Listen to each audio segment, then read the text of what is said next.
He crept forward. The passage opened onto a ledge overlooking the main chamber. Below, lantern light flickered off wet stone walls. And there, tied to support beams near the old ore cart tracks, sat Grace and Jake. Grace's face was streaked with tears, but she was conscious, alert. Her wrists were bound in front of her, and a gag covered her mouth. Jake sat beside her, eerily still, his eyes fixed on something only he could see. 3 men stood guard. Hank Dawson and 2 others Silas didn't recognize. They had rifles, pistols, the easy posture of men who didn't expect trouble. But Cornelius wasn't there. That worried Silas more than anything. Cornelius was careful, meticulous. If he wasn't here overseeing the exchange himself, it meant something else was happening. Something Silas couldn't see. The sun outside was climbing. Maybe 4 hours until sundown. He needed a plan. Silas pulled back from the ledge and found a sheltered spot to think. 3 armed men against 1. No element of surprise if he used the main entrance. But from up here from the ledge, he could take 1, maybe 2 before they knew what was happening. But the 3rd would have time to reach the children, use them as shields, or worse. He needed a distraction. The old dynamite storage room. It was somewhere in these tunnels left over from the mining days, if there was anything still there after 5 years. He moved deeper into the darkness, feeling his way along walls that grew damper as he descended. The mine had been abandoned after the collapse, too dangerous, too expensive to shore up. Nobody had cleaned it out properly. The storage room was exactly where he remembered. And inside, covered in dust but intact, sat 2 cases of blasting sticks. Old dynamite was unstable. Dangerous. Could go off from a hard look. Perfect. Silas worked quickly, hands steady despite the risk. He rigged a fuse from the supplies left behind, set the charges against a support beam far from where the children were being held. The explosion would bring down part of the tunnel, the part between the guards and the main entrance. They'd be trapped, panicked, distracted. That's when he'd move. He checked his rifle 1 more time. Full magazine. 1 shot for each guard if he was lucky, more if he wasn't. The sun through the ventilation shaft told him he had maybe an hour left. Time to end this. He lit the fuse. The explosion was louder than he expected. The whole mountain seemed to shudder. Dust billowed through the tunnels, thick and choking. Silas was already moving. He dropped from the ledge onto a pile of old timber rolled, came up with his rifle raised. The guards were stumbling, coughing, one of them shouting about cave-ins. Grace had her eyes squeezed shut. Jake hadn't moved. Silas fired. The first guard went down before he knew what hit him. The second spun toward the sound, raising his pistol, and Silas's second shot caught him in the shoulder. He dropped screaming. Hank Dawson was smarter. He'd grabbed Grace, hauled her up in front of him like a shield, his pistol pressed against her temple. "Drop it, McAllister. Drop it or I splatter her brains across this cave." Silas froze. Grace's eyes were wide, terrified. The gag muffled her screams. "Let her go, Hank. This is between me and Cornelius." "Cornelius ain't here. He's in town making sure your little Will never sees the light of day." Hank's grin was ugly. "You think you're clever? He's burning the church right now. All those children you hid there, all that evidence gone." Silas's blood went cold. Clara, Emmy, Sam, Charlotte. The little ones. All of them in that church. "You're lying." "Am I Cornelius planned this whole thing? Get you out here chasing these 2 while he handles the real problem." Hank pressed the pistol harder against Grace's temple. "Now drop the rifle nice and slow. Or I kill her, and then I kill that quiet little freak behind me." Silas looked at Grace. At the terror in her eyes. At Jake, who still hadn't moved, who might not even know what was happening around him. He looked at the rifle in his hands. And then he looked at the ceiling. The charges had weakened more than the tunnel behind them. Cracks ran through the rock above Hank's position. Dust sifted down in streams. 1 shot. 1 perfect shot at the right spot. The ceiling would come down.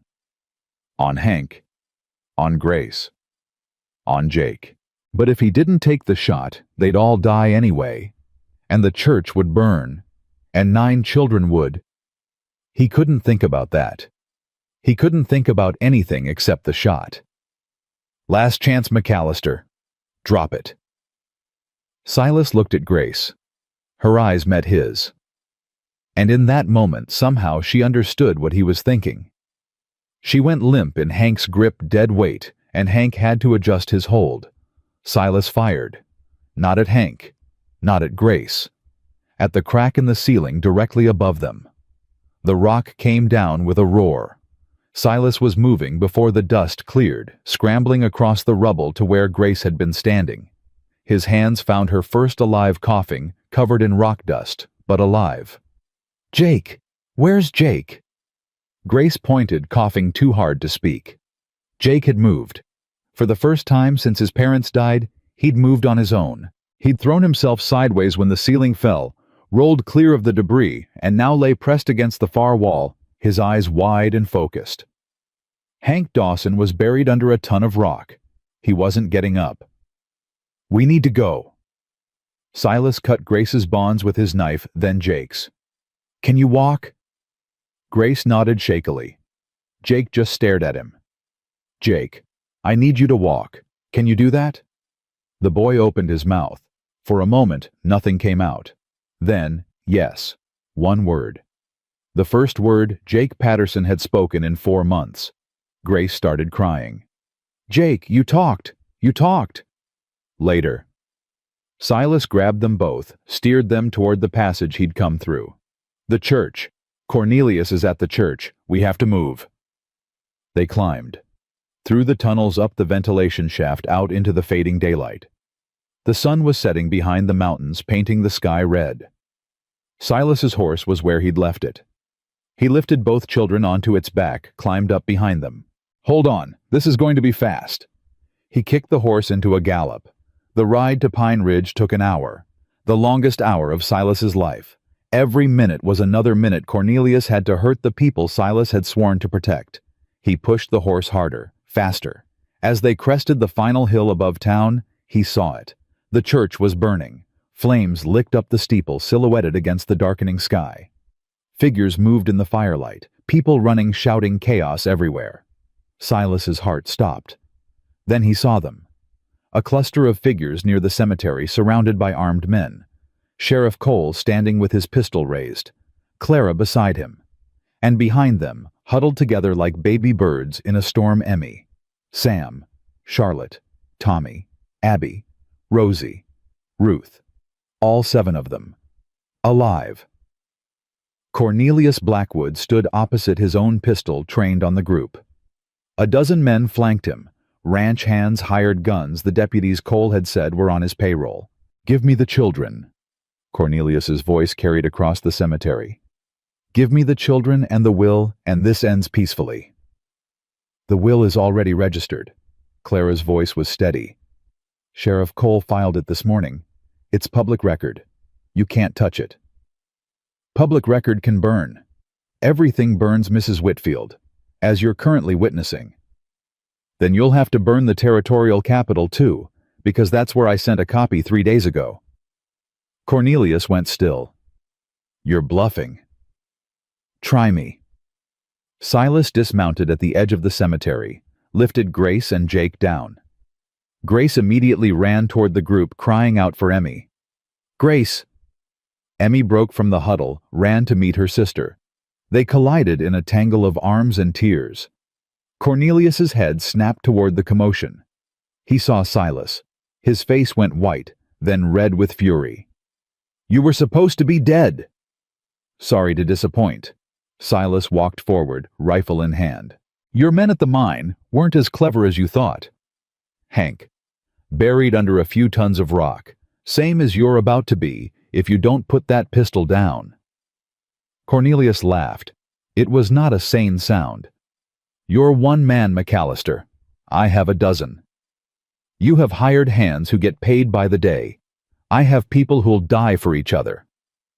Silas stopped 10 feet from Cornelius. "You think any of your men care enough about you to take a bullet because these children would take one for me, and I'd take one for every single one of them." Touching, but ultimately irrelevant.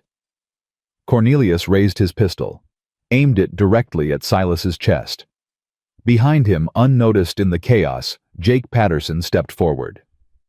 The boy who hadn't spoken in 4 months. The boy who'd watched his mother die. The boy everyone thought was broken beyond repair. He was holding a rock, a big one, jagged heavy, and he threw it with perfect accuracy at the back of Cornelius Blackwood's head. Cornelius went down like a puppet with cut strings. For a long moment nobody moved. Then Sheriff Cole stepped forward, kicked Cornelius's pistol away, and put his boot on the man's chest. "Cornelius Blackwood, you're under arrest for murder, kidnapping, arson, and about a dozen other charges I'll think of by morning." Cornelius groaned, tried to rise. Cole pressed harder. "Stay down. I've been waiting 3 years to say this." He looked up at Silas. "Nice timing. Had some help." Silas looked at Jake, who stood frozen, staring at what he'd done. Grace reached her brother first, wrapped her arms around him. "You saved us. You saved everyone." Jake's face crumpled, and then he was crying ugly, heaving sobs that shook his whole body. The first tears he'd shed since the accident. Emmy gathered them both, held them tight. Charlotte joined her, then Sam, then Tommy, Abby, Rosie, Ruth. 9 children piled together in a tangle of limbs and tears and relief. Clara moved to stand beside Silas. Her eyes were wet. "You did it. We did it." He watched the children watch them hold each other like they'd never let go. "All of us." Behind them, the church collapsed inward with a groan. But beyond it in the east, the first stars were appearing. The fire would burn itself out. The town would rebuild. And 9 children would wake up tomorrow with a future they hadn't had yesterday. Silas felt something shift in his chest. Something that had been frozen for 7 years beginning to thaw. It felt like hope. The jail cell was too small for a man like Cornelius Blackwood. He sat on the narrow cot with his head in his hands. The silver belt buckle confiscated his fine black coat, streaked with ash and blood. Sheriff Cole locked the door with a satisfying click. "You'll hang for this," Cornelius said without looking up. "I have friends in the territorial government, lawyers, judges. You think a piece of paper filed with a church will stand against? That piece of paper is now registered with the county clerk, the territorial marshal's office, and the Federal Land Commission." Cole pocketed the key. "I sent writers out this morning. By the time your lawyers get involved, the whole territory will know what you did." Cornelius finally raised his head. The cultured mask was gone. Underneath was something desperate cornered. "I'll pay you. Whatever you want. Name your price." "My price?" Cole leaned against the bars. "My price is watching you swing for what you did to those families. McCready, Chen, Whitfield, Holloway, Patterson. 5 families destroyed so you could get rich off railroad money. You can't prove. We already have." Clara Whitfield stepped into the jail, a folder tucked under her arm. 3 years of evidence, Cornelius. Every document you forged, every witness you paid off, every accident that wasn't an accident. She opened the folder, spread papers across the desk where Cole usually sat. "The McCready barn fire. You paid a man named Joseph Crane to set it. He's willing to testify. Seems he's developed a conscience now that you can't protect him anymore. Crane is a drunk. Nobody will believe." "The Chen rock slide. The surveyor's report shows the hillside was stable until someone dug out the support stones. The tool marks match equipment registered to your land office." Cornelius's face went gray. "My husband's mind collapse." Clara's voice hardened. "Marcus checked those support beams every morning. Every single morning. But the night before the accident, someone filed through the bolts the same way someone filed through the bolts on the Holloway wagon." She pulled out the wagon bolt Sheriff Cole had found months ago. Set it on the desk beside a second piece of metal, a support bolt from the Whitfield mine. Same tool marks, same threading pattern, same killer. Cornelius stared at the bolts like they were snakes coiled to strike. "And we found this." Clara held up a pair of surveyor's pliers. "In your land office, hidden in a drawer you probably forgot about. The threading on these pliers matches both bolts exactly. That's planted evidence. You broke into my office. Actually, I did. Rose Tanaka stepped through the jail door, the telegraph operator who'd been presumed loyal to Cornelius. Turns out I wasn't as grateful for your patronage as you thought. Cornelius's mouth opened and closed. No words came out. You cut my telegraph line 3 weeks ago, Rose continued. Thought you were clever blocking communication with the capital. But you forgot something. I'm Japanese. People underestimate us. They talk freely when they think we're not listening. She smiled without warmth. I've been listening for 3 years, Mr. Blackwood, and I've heard everything. The jail fell silent. Cornelius looked from Clara to Rose to Sheriff Cole. The weight of his crimes was settling on him like snowfall, soft at first, then crushing. I want a lawyer, he said finally. I have a right to. You'll get one. Cole pushed away from the bars. But I wouldn't count on much help. Judge Whitmore resigned this morning. Seems he decided California was healthier than staying here to answer questions about all those documents he signed. The territorial judge is already on his way. Circuit Court convenes in 2 weeks. Cole moved toward the door. Plenty of time for you to think about all those children you orphaned, all those lives you destroyed. He walked out. Clara and Rose followed. Cornelius sat alone in his cell, surrounded by silence. Outside, the town was beginning to rebuild.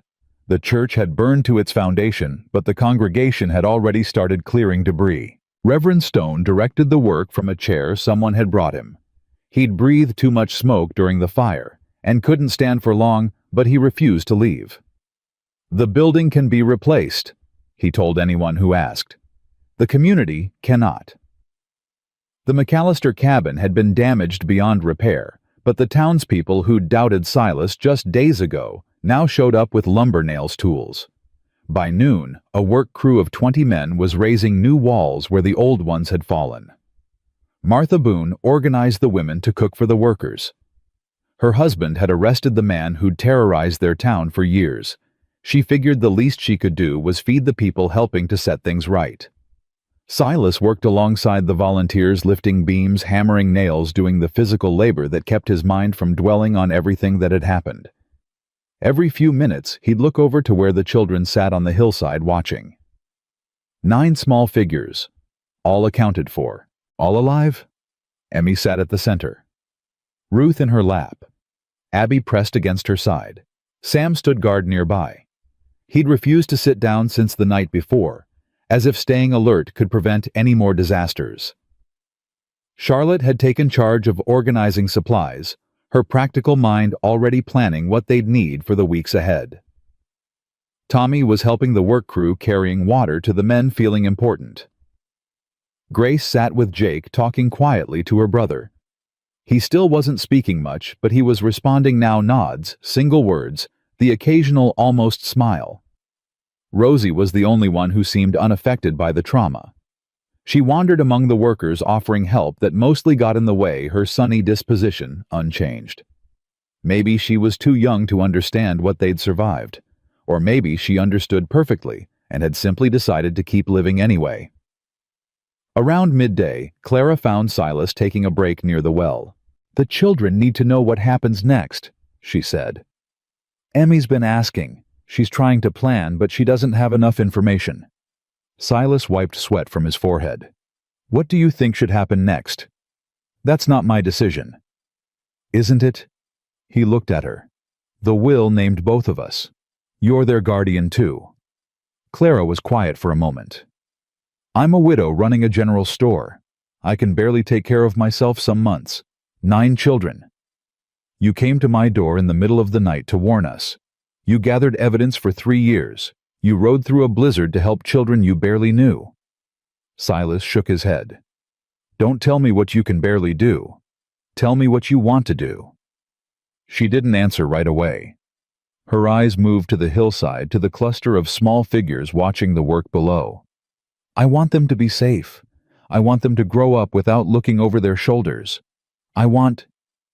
Her voice caught. I want to give them what was taken from me, a family, a future. Then help me give it to them. Clara met his eyes. Together. Together. She nodded slowly. Something shifted in her face, a door opening that had been closed for 3 years. We should tell them. They deserve to know the plan. They climbed the hill together. Emmy saw them coming and stood Ruth still balanced on her hip. The other children gathered behind her, a defensive formation that had become habit. Mr. Silas, Mrs. Whitfield. Emmy's voice was formal, careful. Is something wrong? No. Silas stopped a few feet away, giving them space.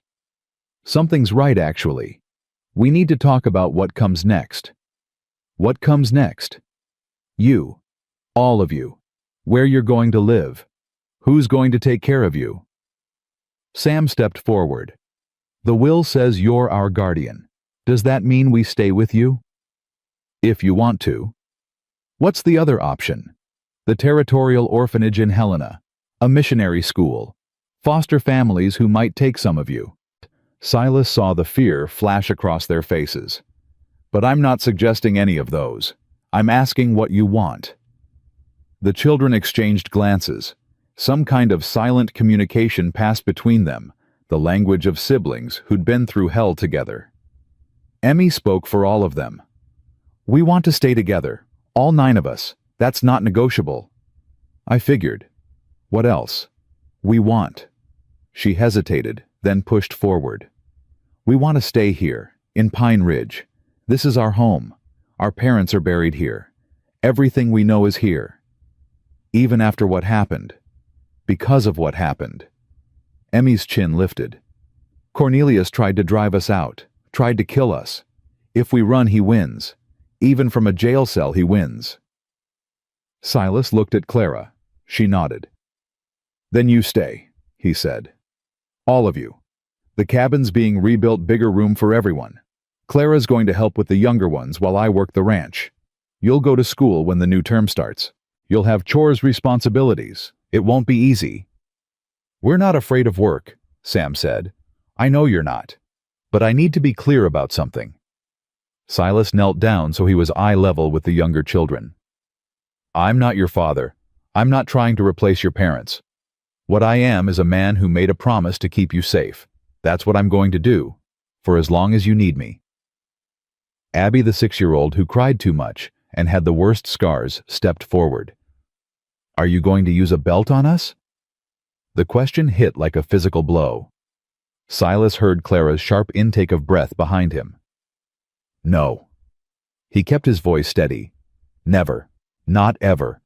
Anybody who lays a hand on any of you answers to me. Understood. Abby nodded, but her eyes were still uncertain. Uncle Cornelius said we needed discipline, said crying was weakness. Uncle Cornelius was wrong about a lot of things. Crying isn't weakness. It's what people do when they feel things. And feeling things is what makes us human. So it's okay to cry. It's okay to feel however you feel. Sad, happy, scared, angry, all of it. You don't have to hide from me. Abby's face crumpled. She ran forward and threw her arms around his neck, sobbing into his shoulder. Silas caught her, held her, felt her small body shake with the force of emotions she'd been holding back for months. One by one, the others followed. Ruth toddled over, grabbed his leg. Rosie squeezed in beside her. Tommy pretended he wasn't crying, failed, and buried his face against Silas's arm. Charlotte knelt beside them, her hand on Abby's back. Grace pulled Jake along, and Jake, who barely spoke, who barely moved, leaned against Silas's shoulder and let out a breath that sounded like relief. Sam stood apart for a moment, too old for this, too proud. Then Emmy took his hand and pulled him into the circle. He went resistance crumbling, and suddenly all 9 children were pressed together around Silas like he was the center of their universe. Clara watched with tears streaming down her face. Silas held them all. 9 broken children clinging to a broken man building something new from the wreckage of what was lost. It wasn't a family yet. It was something rougher, rawer, the scaffolding of what a family might become. But it was a start. The trial lasted 3 days. Territorial Judge Harrison Walker presided, brought in from Helena specifically because he had no connections to Cornelius Blackwood or any of his associates. He was a hard man, fair with no patience for theatrics. The evidence was overwhelming. Clara's documents, Rose's testimony about overheard conversations, the matching tool marks on the bolts. Witness after witness came forward, people who'd been afraid to speak while Cornelius was powerful, now eager to unburden themselves. Joseph Crane testified about setting the McCready barn fire. The county surveyor admitted to falsifying reports on Cornelius's orders.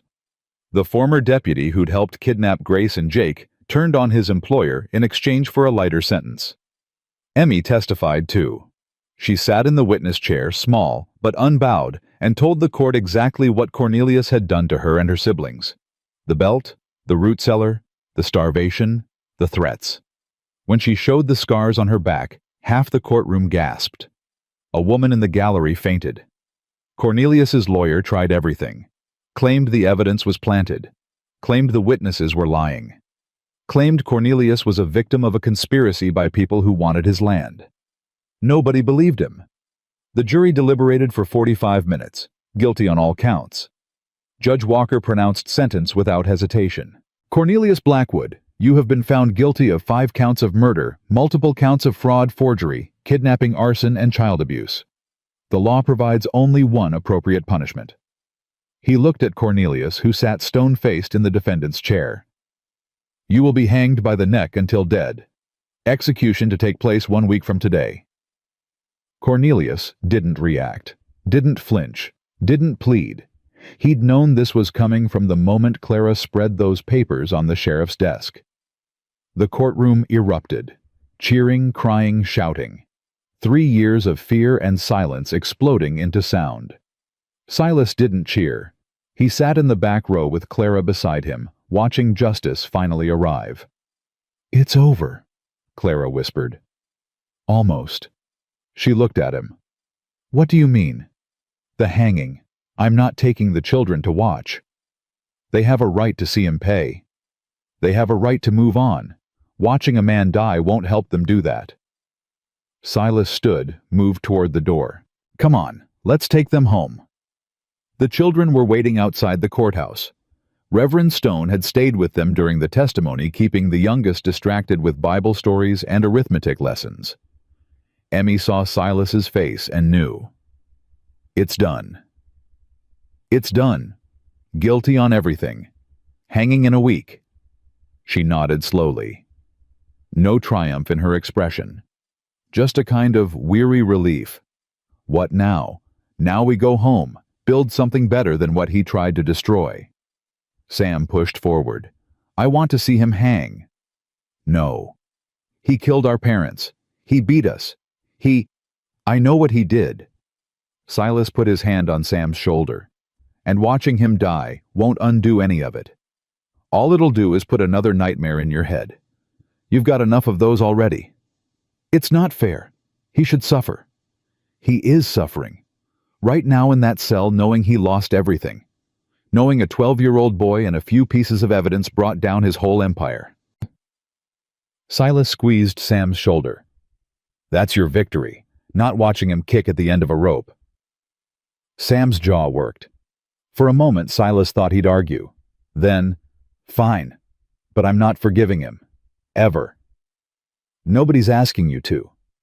Forgiveness isn't about him anyway, it's about you. Whether you let what he did eat you up, or whether you let it go. Silas released him. That's your choice to make.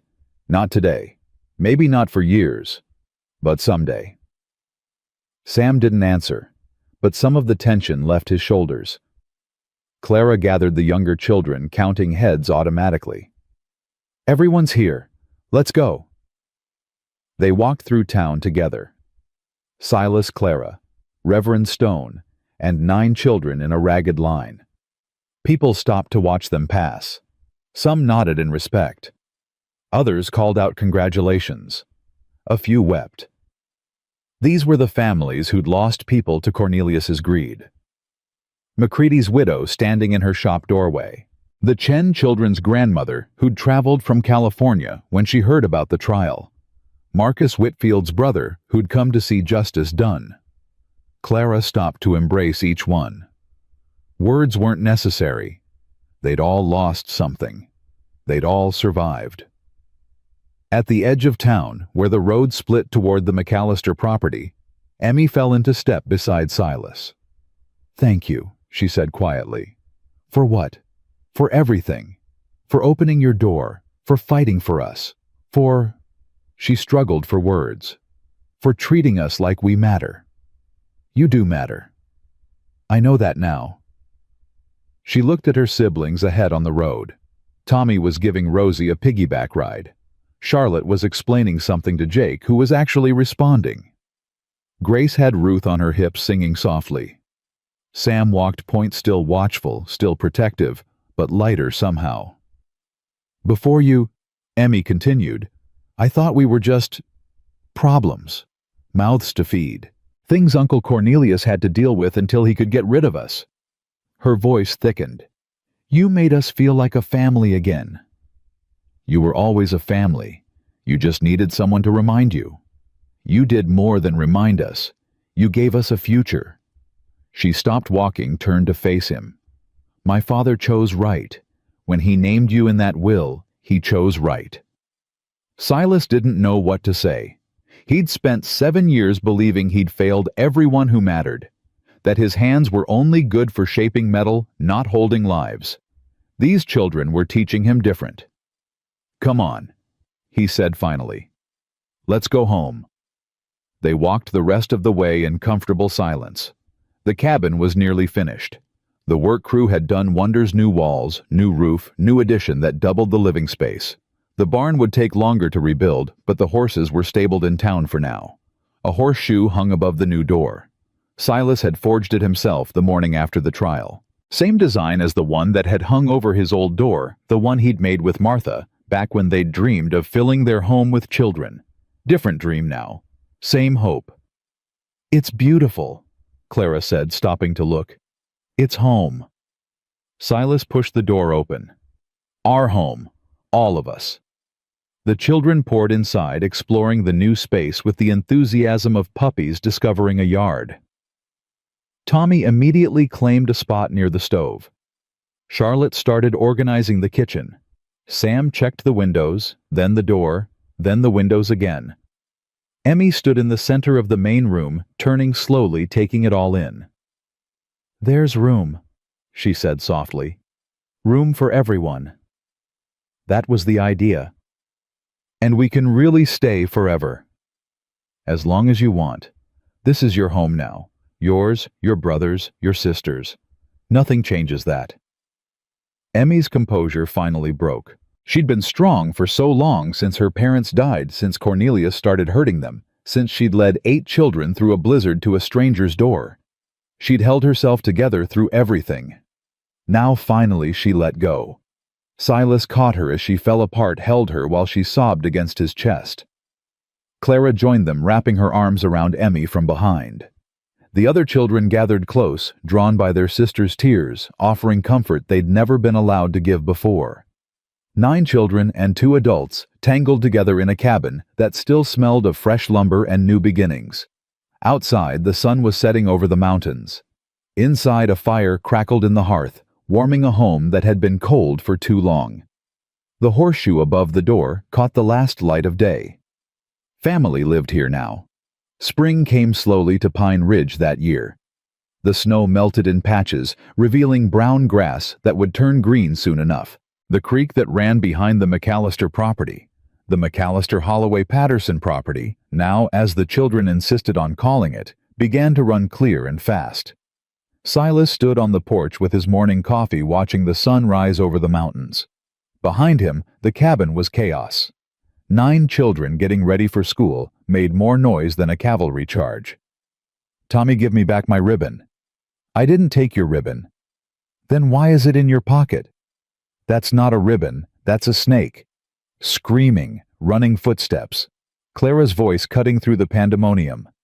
"Thomas McAllister, if you brought another snake into this house, so help me. It's not a real snake, It's just a piece of rope. See? Silas smiled into his coffee. 6 months ago, he'd lived in silence. Now he couldn't remember what silence sounded like. He didn't miss it. The door banged open and Emmy emerged. Ruth balanced on her hip. At 14, Emmy had grown into her role as eldest with a fierce competence that sometimes startled Silas.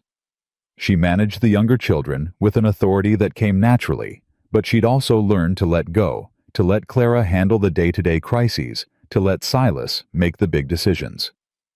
"Morning, Pa." The word still caught him off guard. Emmy had started using it a month ago casually, like it was nothing. The younger children had followed her lead. Now all 9 of them called him Pa, and Clara was Ma, and somehow a family had formed around them without anyone officially declaring it. "Morning, sweetheart. School ready?" "Almost. Sam's still sulking because you won't let him skip to help with the calving. He's 12. He needs education more than he needs to pull calves. Try telling him that." "I have, 3 times this week." Emmy shifted Ruth to her other hip. The 3-year-old had filled out considerably since winter regular meals, and safety had transformed her from a sickly waif into a chubby, cheerful toddler who smiled at everything. "He looks up to you," Emmy said. "Wants to be like you. That's why he wants to work the ranch instead of sitting in school. He can be like me by finishing school and then working the ranch. That's the deal." "I know. He'll come around." Emmy looked out at the mountains at the light spreading across the valley. "It's beautiful here. I forget sometimes how beautiful it is. Your parents picked good land. They picked good everything." She glanced at him. "Including you." Silas didn't know what to say to that. He'd gotten better at accepting the children's affection, but compliments still made him uncomfortable. The door opened again, and children poured out. Charlotte first herding Abby and Rosie ahead of her. Grace followed with Jake, who still didn't talk much, but had started drawing pictures that he'd show to anyone who asked. Tommy burst past everyone, the snake still clutched in his hand, laughing as Clara chased him with a wooden spoon. Sam came last, dragging his feet book bag slung over one shoulder like it weighed 100 pounds. "Sam." Silas's voice stopped him. "We'll work the calves together this Saturday, all day. But today, you go to school." Sam's face brightened. "Really? All day?" "All day. I'll show you how to check for breech births, how to help a struggling cow, everything. But only if you pay attention in class this week." "Yes, sir." Sam straightened, suddenly eager. "I'll pay attention. I promise." He jogged to catch up with the others. Silas watched them go, 9 children walking down the road toward town, toward the new schoolhouse that had been built to replace the one that burned with the church. Clara came to stand beside him, slightly out of breath from chasing Tommy. "You're good with them." "I'm making it up as I go." "That's parenting." She slipped her arm through his. "You're good at it." They stood together watching until the children disappeared around the bend in the road. The morning was quiet now. Peaceful. Birds sang in the pines. The creek murmured its endless song. "I got a letter yesterday," Clara said. "From the railroad company." Silas tensed.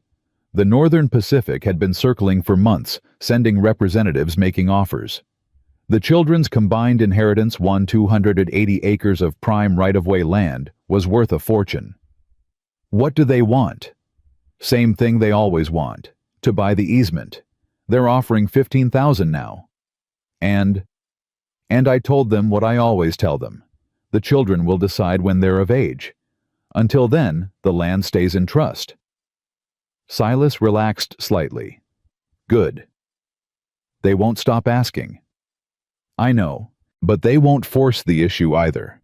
Not after what happened to Cornelius. Cornelius Blackwood had hanged in March on a cold morning, with frost still on the ground. Silas hadn't attended. Neither had the children. They'd spent that day planting a garden behind the cabin, something alive to mark the end of something dead. The railroad had gotten very cautious after the trial. The extent of Cornelius's crimes and the way the whole town had eventually turned against him had sent a message. Pine Ridge protected its own. Outsiders who tried to take advantage would find themselves facing a united community. The territorial marshal sent another commendation, Clara added. For your help catching Cornelius. They want to give you a medal at some ceremony in Helena. Tell them no. I already did. Figured you'd say that. I didn't do it for medals. I did it for them. He nodded toward the road where the children had gone. Everything I did, every risk I took, it was for them. Clara squeezed his arm. I know. That's why they love you. Love. Another word that still caught him off guard. But it was true. He could see it in their faces, hear it in their voices. 9 children who'd lost everything had found something new to hold on to. Someone new. And somehow, in saving them, he'd saved himself too. We should talk about something, Clara said. What? She pulled away slightly, turned to face him. Her expression was serious. The town's been gossiping. About us. Living in the same house, raising children together. Some people are saying it's improper. Silas had heard the whispers, ignored them. Let them talk. It's affecting the children. Tommy came home last week asking why we weren't married like other parents, said his teacher made a comment. What kind of comment? The kind that suggests we're living in sin. Clara's jaw tightened. I don't care what people think about me. But if it hurts the children, it won't hurt them. We'll make sure of it. How? Silas looked at her. Really looked. Clara Whitfield had lost her husband, her security, her faith in the world. She'd spent 3 years gathering evidence against a murderer, risking everything for justice she wasn't sure would ever come. She'd taken in 9 orphans without hesitation, mothered them fiercely, loved them completely. She was extraordinary. And Silas had been too focused on the children to notice he'd fallen in love with her. Marry me, he said. Clara blinked. What? Marry me. Not because the town's gossiping. Not because it's proper. Because... He struggled for words. Because you're the strongest person I've ever known. Because you make this family whole. Because I can't imagine facing tomorrow without you beside me. Clara stared at him. Her mouth opened, closed, opened again. That's the least romantic proposal I've ever heard, she said finally. I'm not a romantic man. No, you're not. She smiled, and it transformed her face. But you're a good man. A kind man. The kind of man I thought died with Marcus. Is that a yes? It's a yes. She stepped close, put her hands on his chest. But I want a real wedding. Church service, whole town invited, the children standing up with us. I want everyone to see that this family is real, legitimate, permanent. Whatever you want. I want you. She kissed him soft and sure. I want this life we're building. I want to grow old watching those children grow up. Then that's what we'll do. They stood together on the porch, holding each other, while the sun climbed higher and the day grew warm. The wedding was in June, when the wildflowers were blooming and the mountains were green with new growth. Reverend Stone officiated, his voice still rough from the smoke damage, but strong enough to carry across the churchyard. The new church wasn't finished yet, so they held the ceremony outside under a canopy of pine branches the children had woven together. Emmy stood as Clara's maid of honor. Sam stood as Silas's best man. The other 7 children, lined up behind them, scrubbed clean and dressed in their finest, beaming with joy. The whole town turned out. Martha Boone sat in the front row crying happy tears. Sheriff Cole stood at the back, keeping watch out of habit. Rose Tanaka had closed the telegraph office for the day, first time in 3 years. Do you, Silas McAllister, take this woman to be your wife? I do. Do you, Clara Whitfield, take this man to be your husband? I do. Then by the power vested in me, I pronounce you husband and wife. You may kiss the bride. The cheering started before their lips touched. 9 children leading the whole town in celebration. The reception lasted until dark. Someone brought a fiddle. Someone else brought a guitar, and dancing broke out in the churchyard. Tommy tried to teach Jake a reel stepping on his feet repeatedly. Grace sang along with songs she didn't know the words to. Charlotte organized the food table with military precision. Abby and Rosie chased fireflies until they collapsed in giggles. Ruth fell asleep in Emmy's arms and was carried home without waking. Sam danced with Clara, formal and awkward, then asked Emmy to dance because he couldn't let anyone see him being sentimental. Silas danced with every one of his daughters. Even Ruth, who woke up just long enough to wrap her arms around his neck and sway to the music. When the last guest had gone home and the children were in bed, Silas and Clara sat on the porch in the moonlight. "Mrs. McAllister," Silas said. Clara laughed. "It sounds strange. Good but strange. You'll get used to it." "I already am." She leaned against his shoulder. "Tell me this is real. Tell me it's not going to disappear." "It's real. As real as anything I've ever known. I was afraid, you know. After Marcus died. Afraid I'd never feel safe again." She closed her eyes. "But I feel safe now. With you. With them. That's all I ever wanted. To keep you all safe. You've done more than that. You've given us a home. A family. A future." She looked up at him. "You've given us everything." Silas pulled her close, breathing in the scent of wildflowers still clinging to her hair. "You gave me the same thing," he said. "I was dead before you came. Just going through the motions waiting to stop. You brought me back to life. The children brought you back. The children started it. You finished it." He kissed the top of her head. "I love you, Clara McAllister." "I love you too, Silas McAllister." They sat in silence, watching the moon track across the sky, listening to the sounds of 9 children sleeping peacefully inside their home. The years passed the way years do, slowly at first, then all at once. Emmy turned 18 and took over management of the Holloway Patterson Trust. She proved herself a shrewd businesswoman negotiating with the railroad for an easement that preserved the family's land rights while still providing income. She built a house on the original Holloway property, just a mile down the road from the McAllister cabin. Sam worked the ranch until he was 20, then shocked everyone by announcing he wanted to study law. "Someone's got to make sure what happened to us never happens to anyone else," he said. Silas paid for his education without a single word of protest. Charlotte became a teacher, then the head of the Pine Ridge school system. She never married, claimed she didn't have time, but everyone knew she'd given her heart to those children and had none left for anyone else.